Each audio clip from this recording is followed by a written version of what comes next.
السلام عليكم مشاهدينا، أهلا بكم معنا لقاء جديد في حب الرسول عليه الصلاة والسلام. ويجي موسم الحج ونبدأ من شهرين قبل كده نفكر ونقول احنا عايزين نروح نزور بيت الله ونقضي الفريضة المطلوبة مننا. الحج زي ما كلنا عارفين هو ركن من الأركان الخمسة للإسلام، ومطلوب مننا ان احنا ننفذه لو نقدر. والنهاردة هنتكلم عن فريضة الحج، عن آداب الحج وضوابطه، ونشوف يا ترى ايه اللي نقدر نتعلمه النهارده في حلقتنا مع ضيفنا اللي هيشرفنا بعد شويه. خليكم معانا، اقول لكم اهلا بكم معانا في حب الرسول عليه الصلاه والسلام. كل الناس اللي مشتاقه ان هي تروح الحج تابعونا، النهارده هنحكي عن ضوابط واداب الحج مع فضيله الشيخ احمد عاشور من علماء وزاره الاوقاف اللي بيشرفنا في استوديو 32. ارحب بك يا مولانا وكل عام وحضرتك بخير. ربنا يتقبل منا ومنكم ويرزقنا اياك الحج والعمره مرات ومرات. اللهم امين يا رب العالمين، اللهم امين. خليني ابدا مع حضرتك واحنا بنتكلم عن ضوابط الحج، ونتكلم الاول عن الحج، هذه الفريضه اللي فرضها الله علينا وخلاها من اركان الاسلام الخمسه. نعم. بسم الله والحمد لله والصلاة والسلام على سيدنا رسول الله صلى الله عليه وعلى آله وصحبه ومن والاه. يعني بداية برحب بحضرتك وشاكر الفرصة الجميلة دي، وربنا إن شاء الله يجمعنا بحضرتك في الحج إن شاء الله. اللهم امين. كل عام بإذن الله. الحج فريضة من فرائض الإسلام ومن أركان الإسلام الخمس. تمام. قال الله تبارك وتعالى في كتابه وهو أحكم القائلين: ولله على الناس حج البيت من استطاع إليه سبيل. حضرتك كنت بتقولي في المقدمة كلنا مشتاقين للحج وعايزين نروح الحج للي يقدر يروح الحج. ربنا سبحانه وتعالى وضع هذا الشرط وبين: ولله على الناس حج البيت من استطاع إليه سبيل.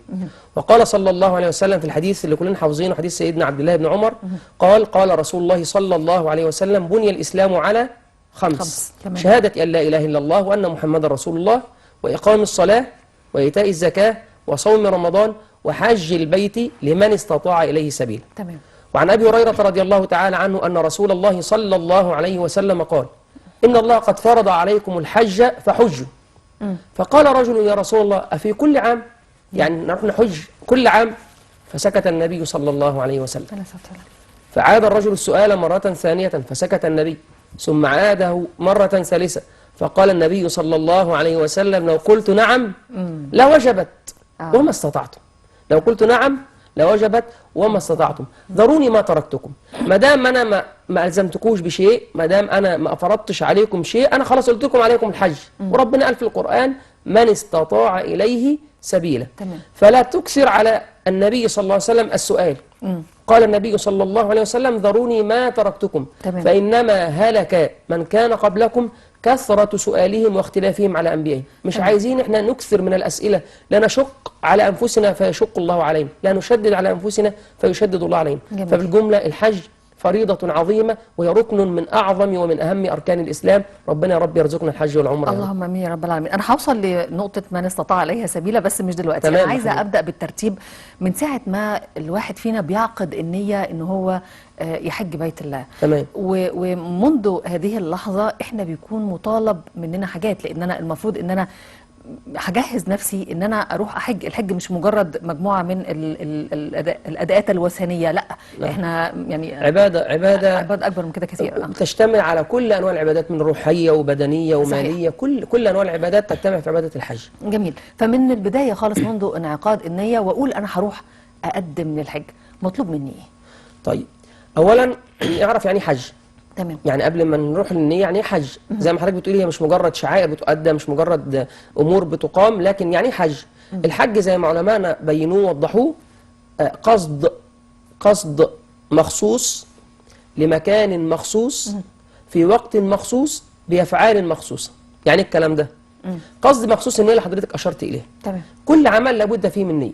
قال الله تبارك وتعالى: وما امروا الا ليعبدوا الله مخلصين له الدين. تمام. قال صلى الله عليه وسلم: إنما الأعمال بالنيات. تمام. وإنما لكل امرئ ما نوى. فلازم يبقى في قصد مخصوص. أنا رايح مكة المكرمة ليؤدي هذه الشعيرة والفريضة الكبرى. تمام. طيب، قصد مخصوص لمكان مخصوص اللي هي مكة المكرمة. ربنا سبحانه وتعالى يعني يرزقنا زيارتها ويحفظها يا رب بلاد المسلمين. يبقى قصد مخصوص لمكان مخصوص في وقت مخصوص. تمام. لأن الحج غير العمرة. العمرة حضرتك ممكن تروح في أي وقت تعمل العمرة، لسه كنا بنتكلم ممكن ساعتين تقضي العمرة تنتهي منها. لكن الحج له وقت مخصوص. تمام. قال الله تبارك وتعالى: الحج أشهر معلومات. ايه هي وقت الحج؟ قالوا شهر شوال وشهر ذو القعدة وعشر من ذي الحجة. تمام. يبقى في وقت مخصوص، لأن كل عبادة التروية مثلا يوم التروية، المبيت بمزدلفة، الوقوف بعرفة، المبيت بمنى وغيرها في أوقات مخصوصة بأفعال مخصوصة اللي هي بقى الطواف والسعي بين الصفا والمروة والإحرام وغيره من الأعمال المخصوصة. أنا دلوقتي عرفت يعني حج، لازم أول حاجة يبقى أخلص النية لله عز وجل، إن أنا أؤدي هذه العبادة خالصة لوجه الله تبارك وتعالى، أبتغي بها وجه الله تبارك وتعالى. للأسف في بعض من الناس، يعني مش هنعمم، بعض من الناس بيحب يروح عشان ياخد لقب حاج. مفهوم. عشان أرجع من الحج والعمرة يتقال ليش إلا يا حج أحمد، يا عم الحج فلان. لا، الحج أعظم من كده. لا, الله سبحانه وتعالى أغنى الناس عن الشرك، يحب أن يؤدي العبد منا العبادة يبتغي بها وجه الله تبارك وتعالى، مش منتظر ثناء ولا مدح من الناس. الناس قالوا لي أو ما قالوليش دي مش تفرق معايا. لذلك احنا بننصح هل يقلل من حسنات ولا هياخدها؟ طبعا يبطل ده، ممكن يبطل العمل. الرياء ده مبطل العمل. أستاذ هبة، في حديث مهم جدا عشان نعرف أهمية إخلاص النية لله عز وجل. الحديث ده رواه سيدنا أبو هريرة اللي هو أكثر الصحابة رواية الحديث. نعم. سيدنا أبو هريرة كل ما يجي يروي هذا الحديث يبكي بكاء شديدا حتى يغمى عليه لشدة وهول هذا الحديث. بعض الناس بتستهين بموضوع الرياء والإخلاص، وأنا إيه المشكلة يعني؟ شوفي سيدنا النبي صلى الله عليه وسلم بيقول في الحديث: أول من تسعر بهم النار يوم القيامة ثلاثة. أول ثلاثة تسعر بهم نار جهنم، نسأل الله تبارك وتعالى أن يقينا جميعا نار جهنم. اللهم أمين. مين الثلاثة دول؟ تخيلي كده، قال النبي صلى الله عليه وسلم: قارئ القرآن، ورجل استشهد في سبيل الله، ورجل أنفق ماله في سبيل الله. لما حضرتك تتأملي هذه الأعمال الثلاثة تجد أن هذه الأعمال أفضل الأعمال على الإطلاق. مفيش أفضل من واحد يبقى عالم في دين الله عز وجل. مفيش أفضل من واحد يبقى يقرأ القرآن. مفيش أفضل من واحد يجود بنفسه ابتغاء وجه الله تبارك وتعالى. ده مات في سبيل الله، راح عارف انه رايح للقتال وممكن ما يرجعش تاني للجهاد في سبيل الله، ده سعر بنار جهنم. واحد أنفق ماله، كلنا أو معظمنا يعني أنا عن نفسي نحب المال ونحب نبقى حريصين على المال. ده الإنسان يشيب ويفضل معاه الحرص على المال، ده متعلق في الإنسان، غريزة وفطرة في الإنسان. ومع ذلك الذي جاد بماله تسعر بنار جهنم. أول ثلاثة ليه يا ربي؟ قال النبي صلى الله عليه وسلم: يؤتى بالعالم بقارئ القرآن يقف أمام الله عز وجل. تخيلي هذا المشهد كده، ربنا سبحانه وتعالى بيحاسبه، ثم يبين الله تبارك وتعالى منته وفضله عليه. يقول: عبدي علمتك القرآن، يعني الذي علمه إنما هو الله عز وجل، مش اتعلم هنا ولا هنا، ده ربنا اللي علمه طبعا. تعلمت القرآن حتى قيل إنك عالم، وربنا شهد له بالعلم كمان. شفت المكان؟ قال: فماذا عملت به؟ قال: يا ربي علمته الناس، أنا كنت على طول أقرأ القرآن وحفظ الناس وأخطب وأقول دروس وهنا وهنا. قال الله تبارك وتعالى: كذبت. وقالت الملائكة: كذبت، وإنما تعلمت ليقال عالم، وقرأت القرآن ليقال قارئ، ثم يؤمر به فيسحب على وجهه فيلقى في نار جهنم والعياذ بالله. تخيلي بعد الحياة دي كلها الحافلة بالدعوة إلى الله عز وجل، وهنا وهنا وهنا وخطب ودروس ومواعظ وقرآن وكذا وكذا وكذا، ثم تكون خاتمته أن يلقى به في نار جهنم. ليه؟ لأن كان الهدف بتاعه مش إنه يعلم الناس من أجل وجه الله عز وجل، نعم. كان علشان الناس تقول عليه فضيلة الشيخ فلان الفلاني. وهكذا الشهيد قال الله تبارك وتعالى: وإنما قتلت ليقال شجاع. أنت رحت تقاتل عشان الناس تعدد مناقبك، علشان تقول ده كان قوي كان شجاع، مش علشان تكون كلمة الله العليا. وهذا الذي أنفق ماله برضه عشان الناس تشوفه وهو بيخرج الشيك أو بيدفع فلوس أو بيتبرع بالمال، يقولوا هذا الرجل ما شاء الله، ده كل من نادي باب من أبواب الخير هو يكون أول الناس بتفعل هذا الخير. ما كانش بيعمل كده ابتغاء وجه الله سبحانه وتعالى، كان بيفعل ذلك ليقال عنه جواد. قال الله تبارك وتعالى: وقد قيل، وبرضه الثلاثة والعياذ بالله. فالواحد مننا اللي ربنا سبحانه هيوفقه للحج، ربنا يا رب يكتبها لنا جميعا، لازم يحط بباله ان انا رايح اعمل العبادة دي مش منتظر الناس تعرف. مش لازم كل ما انا رايح السيلفي والفيديو واصور واروح واجي. خليك لله عز وجل. عايزين نتكلم عن التفرغ، وان شاء الله نتكلم عن الموضوع ده مع حضرتك. التفرغ للعبادة، الوقت ده وقت محدود، ويا عالم هتروح تاني ولا لا. حتى لو ربنا موسع عليك في المال، يا عالم ما ممكن تكون اخر فرصة ليك، فلازم استغل. تصحيح النية، يعني لو حد بدأ بيفكر بالطريقة دي وقدم فعلا وهو في نيته ان انا عايز احصل على اللقب مثلا زي ما تمام. حضرتك قلت، ثم بعد ذلك قرر ان هو يصحح نيته ان هو يستفيد من يعني النفحات اللي ربنا عز وجل نعم، بيقدمها ده في جميل هذا وده الموسم. المطلوب. كل واحد مننا، لان اي واحد فينا بيجي له هذا الهم او هذا الخاطر، ان انا بخطب الجمعه، انا كاحمد بخطب الجمعه منتظر الناس تثني على بعض خطبه الجمعه، بقول نعم. درس. طبيعي اي حد كده، حضرتك بتطلعي في التلفزيون صحيح. منتظره برضه، وده طبيعي. اي حد بيحب الناس تمدحه طبعا. وانا هتثني عليه، لكن ما يكونش ده هو الاساس. الاساس بتاعي. تمام. طب انا دلوقتي كان هو ده الغالب عليا، فرصه معايا لسه. حتى لو دخلت في العمل، شرعت في عمل، ربنا سبحانه وتعالى بيحبنا فبيدينا فرصه تلو الفرصه. الحق نفسك بقى، جدد النيه، لا صحح نيتك لله عز وجل.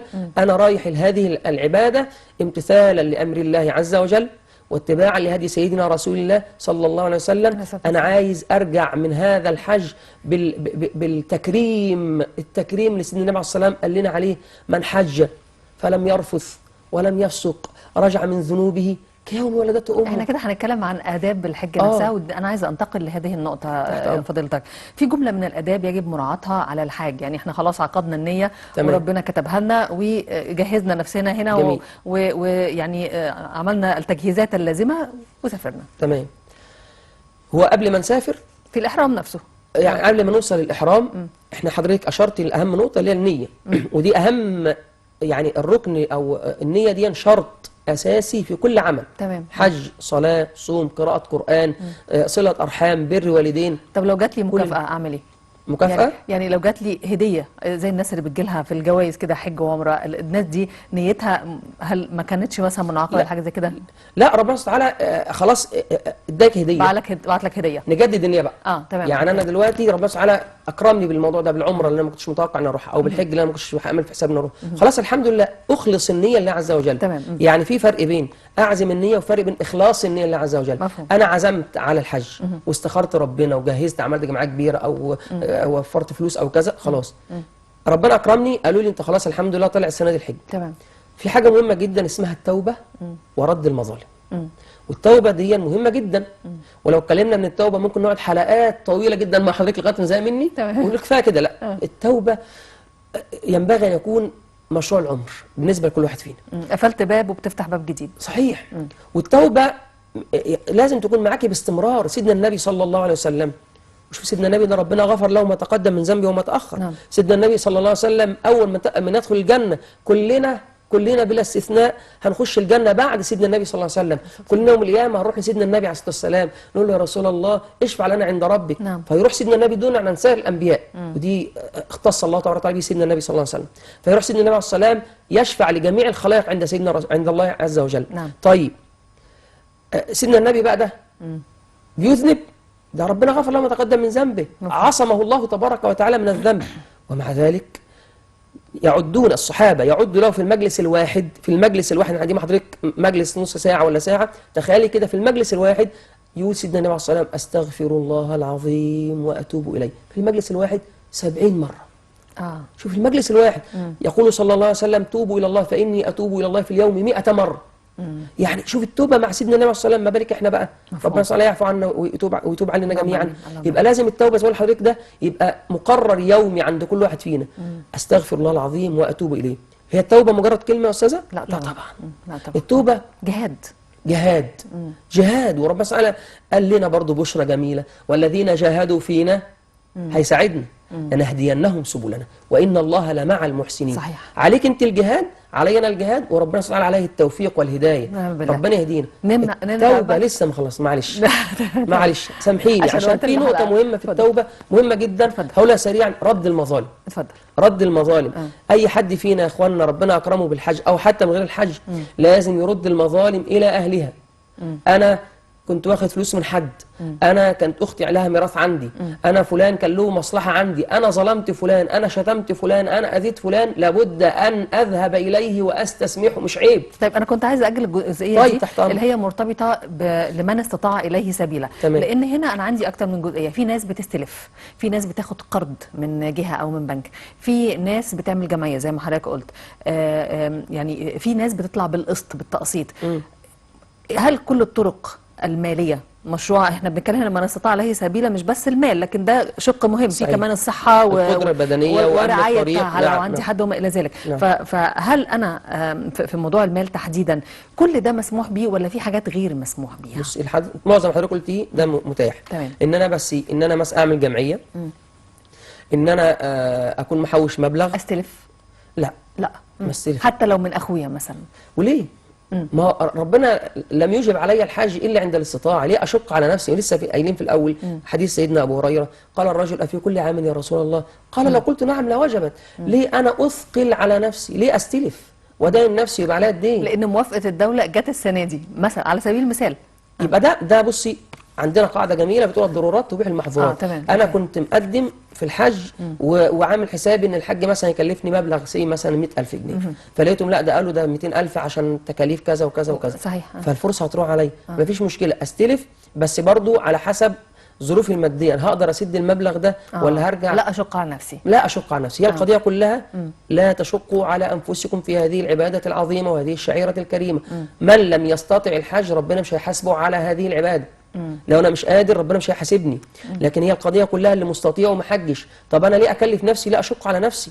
ان الدين يسر ولن يشاد الدين احد الا غلبه، يسروا ولا تعسروا. ننشق على انفسنا في طرق سهله كتير. اعمل جمعيه، زي ما حضرتك بتقول استلف، بس انا عندي القدره ان انا اسد هذا الدين.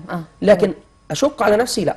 ما دام اخش في مشقه على نفسي ابعد عنها. استكمال السؤال، في موضوع الانفاق على الحج، سواء اب دفع لابنه او ابن دفع لابوه، والنقطه الثانيه الزوجه وتقدر تطلع بمالها الخاص ولا الزوج هو المطالب ان هو يطلعها؟ طيب، اولا احنا قلنا لا نشق على انفسنا. تمام. طب انا والدي ربنا يديه الصحه والعافيه، ربنا اكرمه بالحج الحمد لله، فقال لي يا احمد انا حجيت، خد المبلغ ده اطلع بيه حج. تمام. ايه المشكله؟ هديه جات لي. الله. سبحان ده بقى ملك الملوك اذا وهب لا تسالن عن السبب. صحيح. خلاص ربنا اكرمه واكرمني بهذا الامر، هو ان شاء الله ياخد الاجر وانا كمان هاخد الاجر. والد ابني مثلا، وانا كبير في السن وعندي ابني مثلا ربنا موسع عليه مسافر او ظروفه متيسره، وقال لي يا بابايا مثلا خد المبلغ ده اطلع بيه الحج، مفيش مشكله. الزوجه عندها القدره الماليه، المال الخاص بيها، عايزه تطلع الحج، مفيش مشكله، مالها الخاص. الزوج ربنا يكرمه، هي مطالبه او زوجها مطالب انه ينفق عليها. هو ربنا برضو اكرمه ووسع عليه وطلعها على نفقته الخاصه، هو يؤجر على ذلك. ده موضوع الزوج والزوجه ده مهم جدا. ده الرجل حينما يعني يقول الكلمه طيبه لزوجته ياخذ عليها صدقه، حينما يضع اللقمه في زوجته صدقه، ما بالك لما يعين زوجته على هذه الشعيره العظيمه. تمام. فطبعا لا، امر محمود وامر كويس، فيؤجر عليه الجميع باذن الله. نرجع للسؤال اللي احنا ما جاوبناش عليه عن جمله الاداب المطلوب مراعاتها منذ ان ابدا الاحرام، او السؤال بمعنى اخر، ايه المطلوب ان انا اجتنبه وما اعملوش؟ طيب، اللي اجتنبه ما اعملوش في هذه العباده، احنا عارفين ان العباده دي لها وقت معين وعباده عظيمه لازم اغتنمها واستغلها واستغل كل لحظه فيها. تمام. ابعد عن اي شيء. ربنا سبحانه وتعالى قال الحج اشهر معلومات فمن فرض فيهن الحج فلا رفث ولا فسوق ولا جدال في الحج. ابعد عن الجدال. تمام. ابعد عن النزاع، عن الخصومات، ابعد عن الصوت العالي. حتى لو كنا بنتكلم في امور الحج، يعني حتى اما الحمد لله كنت في الحج، كانوا السيدات بيتكلموا على احنا المفروض نقعد اليوم الثالث في الحج ولا ينفع ان احنا، وكان نقاش طويل والحقيقه انا بعدت عنه. طيب ده يخلص الليله دي كلها بايه؟ حضرتك كنا بنتكلم برضو قبل الحلقه على مساله ان حضرتك رحت للمفتي او للشيخ وسالتيه. نعم. من الامور المهمه برضو من اداب الحج المهمه جدا تعلم احكام الحج. طبعا لازم قبل ما اروح الحج لازم، والموضوع يعني وزاره الاوقاف عندنا والازهر بيسروا الامور دي الحمد لله. دلوقتي على الانترنت دار الافتاء موجوده، دار الافتاء موجوده، وعندنا برضه بفضل الله في وزاره الاوقاف بننزل مطويات على طول. استعدينا لموسم الحج ونزلنا المطويات سهله جدا. ومعظم البعثات اللي بتطلع بيبقى فيها شيخ من الازهر الشريف. صحيح. بيعلم الناس. لازم اتعلم احكام الحج علشان ما اقعش في محظور من محظورات الحج، ولا يا ريت اللي جرى مكان، علشان ما نخشش في الجدال اللي حضرتك بتقولي عليه. تمام. ربنا قال فاسالوا اهل الذكر ان كنتم لا تعلمون. انا اعلم خلاص اتكلم بعلم، ما اعرفش من قال لا اعلم فقد افتى. وربنا قال كل هذه سبيلي ادعو الى الله على بصيره. ابتعد عن الجدال. قال النبي صلى الله عليه وسلم انا زعيم يعني ضامن ببيت في ادنى الجنه لمن ترك الجدال ولو كان محقا. حتى لو انا الحق اترك الجدال. خصوصا في هذا الوقت بقى. صح. خصوصا في هذا الوقت. فلا رفث ولا فسوق. ربنا خصص الجدال، قال اهو نهى عنه، فلا رفث لا فسوق لا جدال. ابتعد بقى عن الكلام البذيء، ابتعد عن الكلام غير المحمود، عن الكذب، عن الغيبه، عن النميمه. دي فرصه يا اخوانا والله ممكن ما تتعوضش. ده حقيقة. والواحد ممكن يروح يحج ويرجع بالحج كده بتعب ومشقه وخلاص. زي اللي بيصوم رب صائم ليس له من صيامه الا الجوع والعطش، ورب قائم ليس له من قيامه الا طول السهر. صحيح. عايز استغل الفتره دي ان انا ابتعد عن كل محظورات الإحرام من الكذب، من الكلام، من أغض البصر، أبتعد عن كل ما يسيء إلى الإنسان كإنسان. نبتعد عن الخصومة، عن المزاحمة اللي بتحصل يا أستاذة هبة في أثناء الحج. نبعد عن المزاحمة. الناس بيبقوا لازم أروح ألمس الحجر، مش لازم ألمس الحجر الأسود والله، أشير إليه. يجوز السيدة عائشة رضي الله تعالى عنها وأرضاها، ولو هنتكلم عن النساء بقى والتي ينبغي أن تكون عليها النساء، كانت تبتعد عن الزحام. ما كانش بتروح. للأسف بنشوف بعض النساء وبعض الرجال يروحوا يزدحموا عشان يلمسوا الحجر الأسود ويلمسوا الكعبة. مش لازم، مش من أركان ولا من فرائض ولا من واجبات الحج لمس الحجر الأسود. يكفي الإشارة إليه، خصوصا في موسم الحج، خصوصا في مواسم العمرة زي رمضان مثلا وغيره بتكون فيها زحمة. أبعد عن التزاحم ده علشان الحسنات بتاعتي ما تقلش. أنا عايز أزود الحسنات. صحيح. مش أقلل الحسنات. صحيح. الأمور اللي بنتكلم عليها دي للأسف بتنقص الحسنات. وسلم ألا أدلكم على أفضل من درجة الصلاة والصيام والصدقة؟ قالوا بلى يا رسول الله. قال صلى الله عليه وسلم إصلاح ذات البين، يعني ما أعملش بيني وبين إخواني في الله خصومة، فإن فساد، وده اللي بيحصل لما بنزق بعض وبنتخانق مع بعض وبنتصارع وبنزدحم، فإن فساد ذات البين هي الحالقة. لا أقول تحلق الشعر ولكن تحلق الدين. فاحنا مش عايزين نبعد عن كل هذه الامور التي تقضي على حسنات، عايزين نزود الحسنات في نقل الحسنات. من الاشياء المهمه كمان اللي بتعيننا على ان احنا يعني نقدر ننضبط ونؤدي بالفعل اداب الحج، الرفقه اللي معايا، الناس اللي معايا في الاوضه او المجموعه اللي مسافره معايا، دي بتفرق كتير جدا الحقيقه. عندنا مثل مشهور، اختار الرفيق قبل الطريق. صحيح. الواحد لازم وهو رايح الرحلة المباركة دي يحاول الرفقة اللي تكون معاه تعينه على طاعة الله تبارك وتعالى. لو لقاهم هم بقى مثلا عندهم بعض النقص، أنا دوري أنا الأمر بالمعروف والنهي عن المنكر. والأمر بالمعروف لابد أن يكون بمعروف، والنهي عن المنكر لابد أن يكون بمعروف. حتى لو لقيت واحد بيعمل بعض المخالفات في الحج، لما أجي أنهى عن هذا الأمر أنهى بمعروف. أيوة. علشان نستفيد من بعض، نعين بعض. لما يلاقوني مكسل إن أنا أنزل، بعض الناس للأسف بيكسل عن الصلاة في وقتها. أنت رايح تؤدي العبادة العظيمة بس بيكسل. فالرفقة اللي معايا لا تقول لي يلا اما ننزل نصلي في الحرم، أو تعال ما نصلي مع بعض. لكن لو أنا الرفقة اللي معايا مش كويسة، هنعين بعض على امر مش كويس. بعض الناس رايح عشان التسوق فقط، التسوق جميل وكل حاجه، طبعا انتم ما شاء الله مشهورين في موضوع السيدات، جميل قوي، بس ما نخلوش يطغى على العباده. فالرفقه الصالحه تعين، تعال ما نروح نقعد في الحرم شويه، تعال ما نروح نطوف نطوف عند الكعبه، تعال نروح نقرا القران، ايه رايك نختم مع بعض او نقرا مع بعض، نعمل مقرأة مع بعض ونصحح لبعض القران. ما احنا عايزين نستغل هذا الوقت، عشان زي ما قلنا هذا مكان معظم، هذا مكان حتى احنا بنسمي مكة المكرمة. حتى الصلاة زي ما حضرتك عارفة في المسجد الحرام ب100,000 صلاة. صحيح. تخيلي يعني ايه ده؟ ايه الفضل الجميل من ربنا سبحانه وتعالى ده؟ ليه اضيع على نفسي فرصة؟ ومكة بفضل الله كلها حرم، يعني برضه من فضل ربنا، عشان موضوع الزحام والازدحام والكلام ده ممكن الواحد في الفندق يصلي فيه، بس نصلي الصلاة على وقتها. يبقى أنا الرفقة الصالحة دي ربنا قال لنا في القرآن الأخلاء يومئذ بعضهم لبعض عدو إلا المتقين. لازم يبقى احنا كصحبة صالحة نعين بعضنا. وقال النبي صلى الله عليه وسلم مثل الجليس الصالح والجليس غير الصالح كحامل المسك ونافخ الكير. فحامل المسك لما حضرتك بتروحي مثلا محل عطور، حاجة من ثلاثة: إما أن يحذيك، يديك إزازة برفان هدية كده، وإما أن تشتري منه، وإما أن تجدي على الأقل خالص تجد ريحا طيبة وأنت خارج جيت المكان جميل. ونفخ الكير الحداد وهي مهنة شريفة عظيمة، لكن اللي بيروح يقعد عند الحداد إما أن يحرق ثيابه وإما أن يجد ريحا خبيثة. فالواحد لازم يكون حريص على الرفقة الصالحة. الصحبة اللي معايا في هذه الرحلة الطيبة المباركة لازم نكون مجموعه. طبعا اللي بيروح للحج ده اصلا بيبقى راح عشان يكتسب حسنات، صحيح. مش راح عشان يضيع وقت. فيقينا اللي موجودين كلهم فيهم خير، كل اللي موجودين صحيح. رايحين فيهم صحيح. خير. ممكن النفس بتطغى شويه، والشيطان بيحاول يميل الانسان شويه، فاحنا بقى اهميه الرفقه هنا بقى. انا لقيت نفسي بميل، اخويا او صديقي او اختي اللي معايا بالنسبه للنساء يعني تعينها على الطاعه، لقيتها هي بتميل شويه، انا اعينها على الطاعه. الدين النصيحه. قيل لمن يا رسول الله؟ قال لله ولرسوله ولأئمة المسلمين ولعامتهم. لازم ننصح بعض، وزي ما قلت لحضرتك في الأول، النصيحة لابد أن تكون برفق. النهي عن المنكر نفسه لابد أن يكون بمعروف. من الأشياء اللي لمستها كمان يا مولانا إن أعمال التطوع بتساعدنا على أداء مناسك الحج.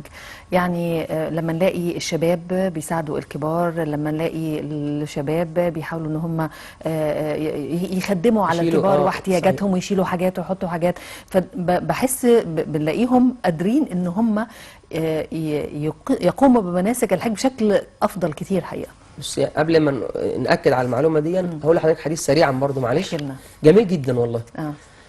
بيبين لنا جمال وعظمة وحلاوة هذا الدين ربنا أكرمنا به. عن ابن عمر رضي الله تعالى عنه قال: جاء رجل إلى النبي صلى الله عليه وسلم فقال: يا رسول الله، أي الناس أحب إلى الله؟ وأي الأعمال أحب إلى الله؟ تخيلي من أحب الناس إلى الله. قال صلى الله عليه وسلم: أحب الناس إلى الله أنفعهم للناس. الشاب الجميل اللي معانا في الحج، اللي لما بيلاقي واحد كبير أو ست بيساعدها، بيشيل معاها الشنطة، بيربط لها الشنط بتاعتها، بيوضح لها، بيرشدها للطريق، بيعمل كل خير. أحب الناس إلى الله أنفعهم للناس. وأحب الأعمال إلى الله، إيه أحب الأعمال إلى الله؟ سرور تدخله على مسلم. الله. شوفي السرور ده، لما دخل سرور على مسلم. احنا في الحج ده بيبقى الواحد أصلا رايح في دماغه كذا حاجة، واحنا معظمنا يعني بنبقى رايحين أول مرة، معظمنا بيبقى رايح المكان ده أول مرة، وهول المشهد وعظمة المشهد بتخلي الواحد بيبقى مذهول عن حاجات كتير، فمش مركز في حاجات كتير. فلما أنا الاقي حد بيساعدني يقول لي خلي بالك احنا بنعمل كذا، احنا بنبدا من هنا، احنا بنقول كذا، الطريق من هنا، الافضل تعمل كذا، لما تحب تروح مثلا مسجد التنعيم عشان عايز تعمل عمره كذا، تركب كذا، خلي بالك ما تدفعش كذا. أيوة. المساعدات دي جميله جدا. سرور تدخله على مسلم، ماشي، او تقضي عنه دينا او تكشف عنه جوعا. طيب اللي بيساعد بقى اخوه، قال النبي صلى الله عليه وسلم: والله في عون العبد. الله في عون العبد، ما كان العبد في عون اخيه. طول ما انا بساعد غيري ربنا سبحانه وتعالى هيعني وهيساعدني. مش هقول انا بقى انا هشيل نفسي ولا هشيل الناس، لا، والله اللي بيساعد الناس صحيح. ربنا بيساعده.